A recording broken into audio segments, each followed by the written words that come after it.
के मुख्यमंत्री अरविंद केजरीवाल ने एक सपना देखा। उन्होंने सपना देखा कि चाहे कोई भी बच्चा अमीर घर से आता हो या गरीब घर से आता हो, चाहे उस बच्चे के माता पिता के पास महंगी स्कूल की फीस देने के पैसे हो या ना हो, गरीब से गरीब परिवार के बच्चे को भी देश की और दुनिया की सबसे अच्छी शिक्षा का अधिकार है। यह सपना दिल्ली के मुख्यमंत्री अरविंद केजरीवाल ने देखा। अरविंद केजरीवाल की सरकार देश की पहली ऐसी सरकार थी और आज तक इकलौती ऐसी सरकार है जो अपने बजट का 25% हिस्सा शिक्षा पे लगाती है। इस देश के इतिहास में ना इससे पहले ना उसके बाद कोई भी ऐसी सरकार रही है जिसने अपने बजट का सबसे बड़ा हिस्सा साल दर साल शिक्षा पे लगाया। ना सिर्फ स्कूलों में नई बिल्डिंगें बनाई गई, नए डेस्क दिए गए, क्लास में स्मार्ट बोर्ड दिए गए, बच्चों को कंप्यूटर की सुविधा दी गई, बल्कि पहली बार देश के इतिहास में सरकारी स्कूल के टीचरों को और प्रिंसिपलों को विदेश भेजा गया ट्रेनिंग के लिए कि वो आपके और हमारे बच्चों को वर्ल्ड क्लास शिक्षा दे सके। आज जिस स्कूल का उद्घाटन हो रहा है, विश्वास नहीं होता कि यह एक सरकारी स्कूल है। इतने सुंदर कमरे, इतने अच्छे डेस्क, इतनी शानदार लैब। अभी विधायक जी, मुख्यमंत्री जी और मैं ऊपर गए लाइब्रेरी देखने, हम स्कूल का दौरा कर रहे थे, और अगर आपको मौका मिले आप स्कूल की लाइब्रेरी देखिएगा। मैं आपको चैलेंज कर सकती हूं कि इतनी अच्छी लाइब्रेरी आपको भारत के किसी स्कूल में नहीं मिलेगी। लंदन के स्कूलों में ऐसी लाइब्रेरी मिलती है जो लिबासपुर गांव के स्कूल में आज हमें मिल रही है। और ये इकलौता ऐसा स्कूल नहीं है, अब दिल्ली के कोने कोने में ऐसी शानदार स्कूल बिल्डिंग बन रही है। और ना सिर्फ बिल्डिंग, आज जो हमारे सरकारी स्कूल में पढ़ने वाले बच्चों के नतीजे आ रहे हैं वो दिखा रहा है कि अरविंद केजरीवाल जी की सरकार ने क्या बदलाव किया है। पिछले 5 साल से दिल्ली के सरकारी स्कूलों के नतीजे प्राइवेट स्कूलों से बेहतर आ रहे हैं, पिछले 5 साल से आ रहे हैं। ना सिर्फ इतना, आज दिल्ली के सरकारी स्कूलों से बच्चे आईआईटी का एग्जाम क्लियर करके, नीट का एग्जाम क्लियर करके, ऐसे एग्जाम जिसको देने के लिए बड़े बड़े परिवारों से बच्चे लाखों रुपए की कोचिंग करते हैं, आज दिल्ली के सरकारी स्कूल में पढ़ने वाले गरीब बच्चे आईआईटी और नीट का एग्जाम क्लियर करके देश के सबसे बड़े बड़े इंजीनियरिंग कॉलेज में और मेडिकल कॉलेज में एडमिशन ले रहे हैं।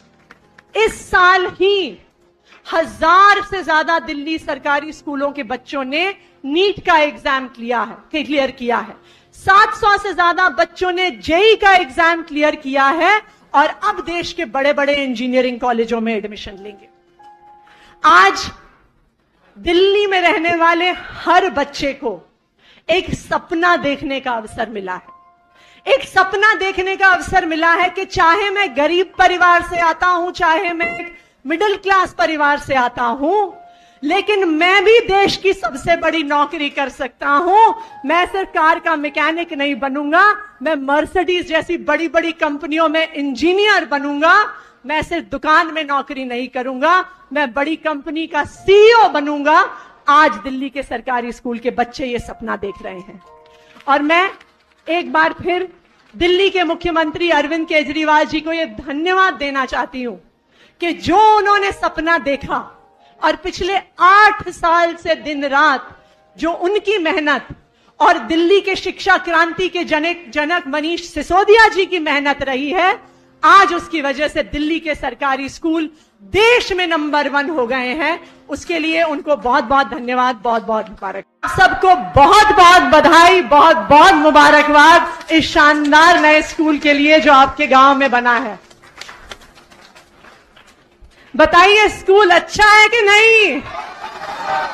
शानदार है कि नहीं? आपने पहले ऐसे सरकारी स्कूल देखा है क्या? बताइए, इतना अच्छा प्राइवेट स्कूल भी देखा है क्या? बिल्कुल। आज जो लिबासपुर गांव में हम जिस स्कूल का उद्घाटन कर रहे हैं, मैं दावे के साथ कह सकती हूं कि ये हमारा लिबासपुर का स्कूल दिल्ली के नहीं, पूरे देश भर के प्राइवेट स्कूल को पीछे छोड़ देगा। इतना शानदार स्कूल आज है जिसका हम उद्घाटन कर रहे हैं। लेकिन इस तरह का स्कूल जो दिल्ली में बन रहा है, ये कोई बहुत पुरानी बात नहीं है कि स्कूल ऐसे नहीं होते थे। अगर आप 10 साल पहले का समय याद करिए तो दिल्ली के सरकारी स्कूलों का जो हाल होता था, उनको देख के रोना आता था। आप स्कूल के अंदर घुसिए, सबसे पहले टॉयलेट की बदबू आती थी। ऐसे होते थे सरकारी स्कूल। बताइए, सही कह रही हूं, गलत कह रही हूं? खिड़कियां टूटी हुई होती थी, पंखे टूटे हुए होते थे, बेंच नहीं होते थे बच्चों के बैठने के लिए, पीने का पानी नहीं होता था बच्चों के पीने के लिए। ऐसे होते थे दिल्ली के सरकारी स्कूल। और जो अपने बच्चे को सरकारी स्कूल में भेजता था, दिल पे पत्थर रख के मजबूरी में भेजता था, क्योंकि उसके पास महंगे महंगे प्राइवेट स्कूल की फीस देने के पैसे नहीं होते थे। एक आम परिवार, एक गरीब परिवार अपना पेट काट काट के कोशिश करता था कि किसी तरह से अपने बच्चे को प्राइवेट स्कूल में पढ़ा दूं तो बच्चे का भविष्य बन जाएगा।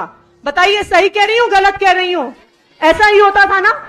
हम अपना पेट काट कर बच्चे को प्राइवेट स्कूल में भेजना चाहते थे, क्योंकि हमें पता था कि सरकारी स्कूलों का कितना बुरा हाल है। हमें पता था कि अगर बच्चा सरकारी स्कूल जाएगा तो उसका कोई भविष्य नहीं होगा। लेकिन 2015 में दिल्ली में एक चमत्कार हुआ कि नहीं हुआ?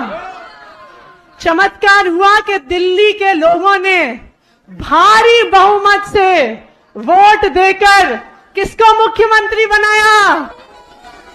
किसको मुख्यमंत्री बनाया?